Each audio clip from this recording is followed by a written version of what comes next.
Cada 15 segundos en el mundo se realiza una inyección de Botox. Estos son los datos citados en las estadísticas oficiales. Personalmente, creo que este número es mucho mayor, ya que en mi práctica, durante mi jornada laboral, a veces aplico Botox cada hora. El Botox inició su trayectoria en la estética en 1988 y de ser un producto de nicho para las estrellas de Hollywood, se ha convertido en una rutina diaria en el cuidado de millones de personas en todo el mundo.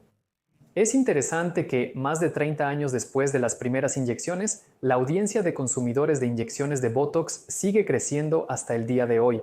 Además de los pacientes adultos de 45 años en adelante, el Botox está siendo utilizado activamente a partir de los 20 años, debido a la tendencia hacia el llamado uso preventivo del Botox.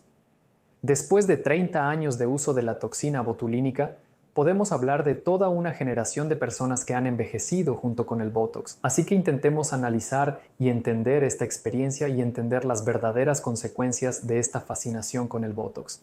La toxina botulínica, o como ahora se le llama comúnmente, neuroproteína, aparentemente para no asustar a nadie con la palabra toxina, es esencial en primer lugar para relajar los músculos faciales y eliminar las llamadas arrugas de expresión.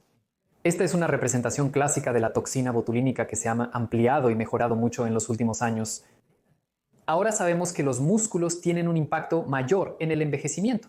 Ahora entendemos que las arrugas son solo una pequeña parte de lo que los músculos faciales son responsables.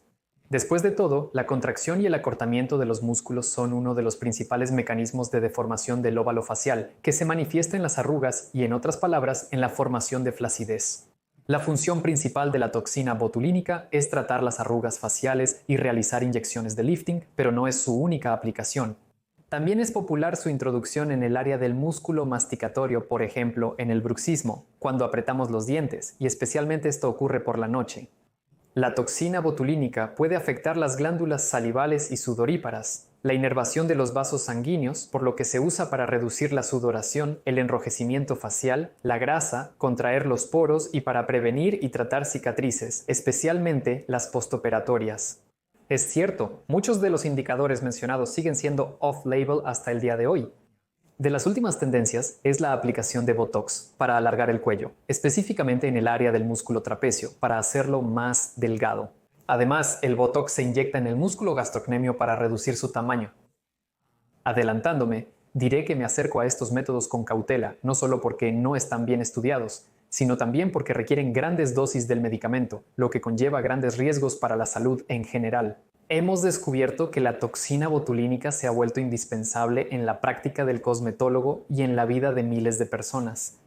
¿Qué podemos decir sobre él después de 30 años de uso? Hoy en día sabemos bien cómo se comporta la toxina botulínica en los primeros años después del procedimiento y la mayoría de los estudios publicados sobre este tema parecen bastante positivos. Los efectos secundarios están principalmente asociados con el uso incorrecto del medicamento y afortunadamente son reversibles. El principal efecto secundario con el que realmente tenemos que lidiar es la hinchazón, la asimetría, la aparición de arrugas secundarias debido a los cambios en la expresión facial.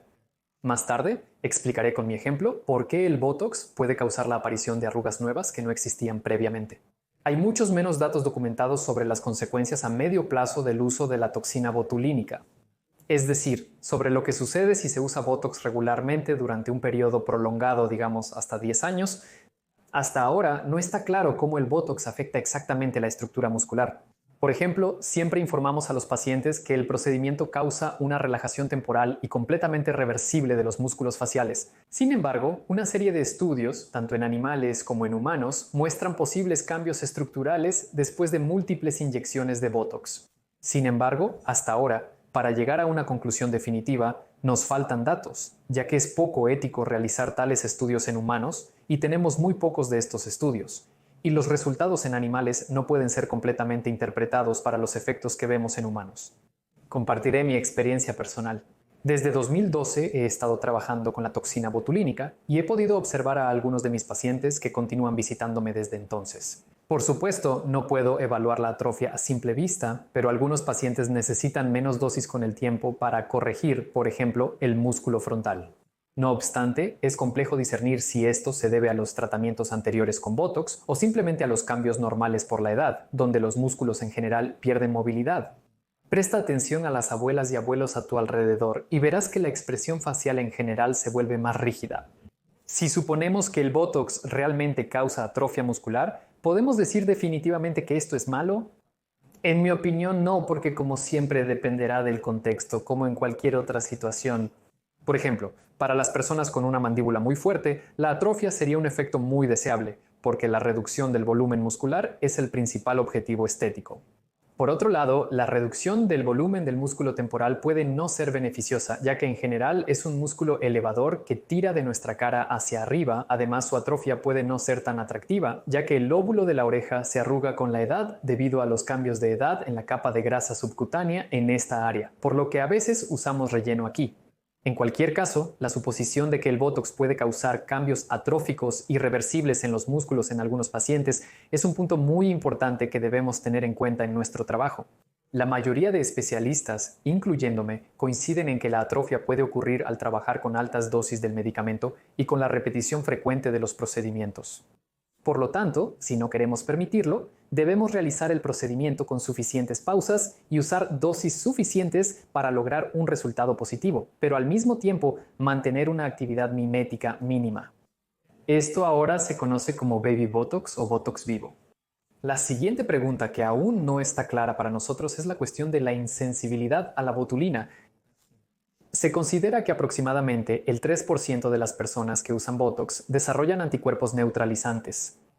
Sin embargo, según mis observaciones, hay una tendencia a obtener resultados menos pronunciados y duraderos que antes. ¿Han notado si usan Botox que ahora la toxina botulínica mantiene el efecto por menos tiempo? ¿A qué se debe esto? Aquí podemos recurrir a la teoría de la conspiración mundial, que dice que todos los fabricantes mundiales han acordado entre ellos y han comenzado a producir un medicamento debilitado para que tenga que ser aplicado con más frecuencia, y por lo tanto se puede vender más de este modo. Pero sinceramente creo que el problema es que nuestros enfoques y correcciones han cambiado y ahora usamos dosis significativamente más suaves que las que usábamos antes, incluso hace 10 años, cuando apenas 11 años atrás, al inicio de mi práctica. Otro tema frecuentemente debatido es la cuestión de la acumulación de Botox en el cuerpo. Probablemente has oído a los mayores decir que el Botox se acumula en algún lugar de tu hígado, riñones o cerebro. Constantemente escucho cosas así. La botulotoxina se descompone rápidamente en el cuerpo en un minuto o máximo una hora. No se acumula, pero su efecto puede acumularse y fortalecerse con el tiempo. Esto podría relacionarse con la atrofia mencionada antes. Por otro lado, estos cambios pueden deberse al cambio de estereotipos motores. Dejamos de fruncir el ceño y levantar las cejas porque nos resulta incómodo. Me gusta dar ejemplos reales en este punto. Cuando tenía 23 años me hice un procedimiento de botulinoterapia yo mismo. Y desde entonces no he tenido que repetirlo simplemente porque no tengo la necesidad de levantar las cejas. Mis hábitos de movimiento y expresión facial han cambiado. Supongo que gracias a esto hasta ahora no he tenido arrugas profundas, aunque a los 23 ya eran bastante notables.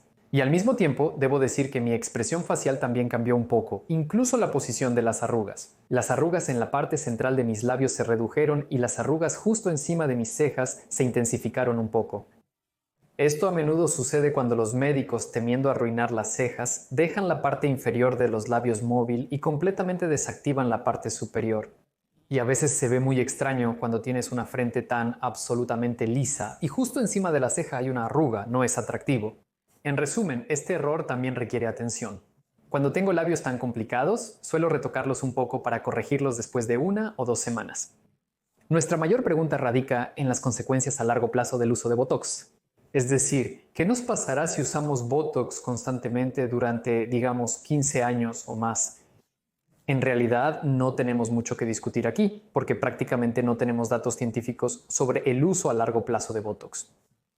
La falta de datos da pie a las suposiciones más alarmantes. Hacer videos con títulos alarmantes y ruidosos.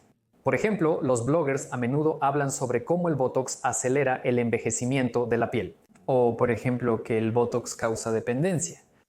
Y si dejas de usarlo, te convertirás en una anciana o un anciano de inmediato. En realidad, no hay datos documentados que respalden esto, por lo que este efecto probablemente esté relacionado con nuestra percepción de nosotros mismos.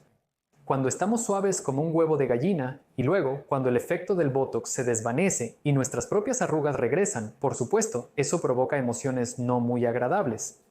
En cuanto a las conversaciones de que nos volvemos más tontos por el Botox, o que desarrollamos aterosclerosis, o que nos volvemos calvos por el Botox, no se encontró confirmación científica, por lo que creo no vale la pena tenerlas en cuenta.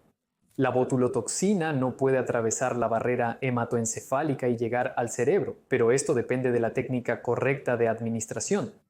Entonces, resumamos nuestras discusiones para entender cómo debemos estar con el Botox hoy en día. Las arrugas no son mortales, por lo que no es necesario corregirlas. En otras palabras, el Botox no es totalmente indispensable para ti.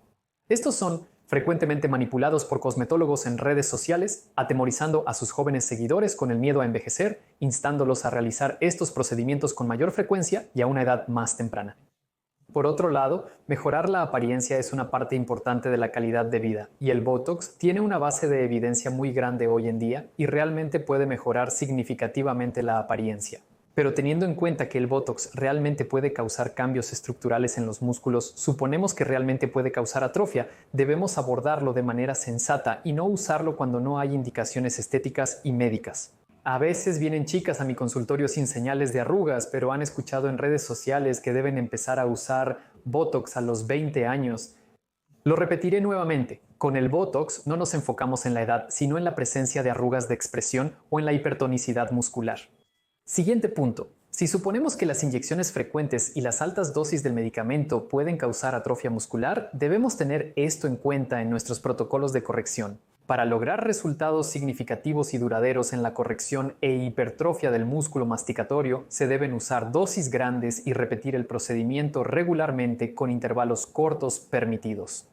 Para cambiar los estereotipos de movimiento y mantener la estructura muscular, especialmente en el área del labio, es mejor administrar pequeñas dosis del medicamento, preservando la actividad parcial del músculo. Esto se llama el concepto de Baby Botox. En este caso, por supuesto, la tarea del médico es relajar el músculo de manera uniforme, sin permitir la aparición de arrugas secundarias asociadas con el cambio en la expresión facial.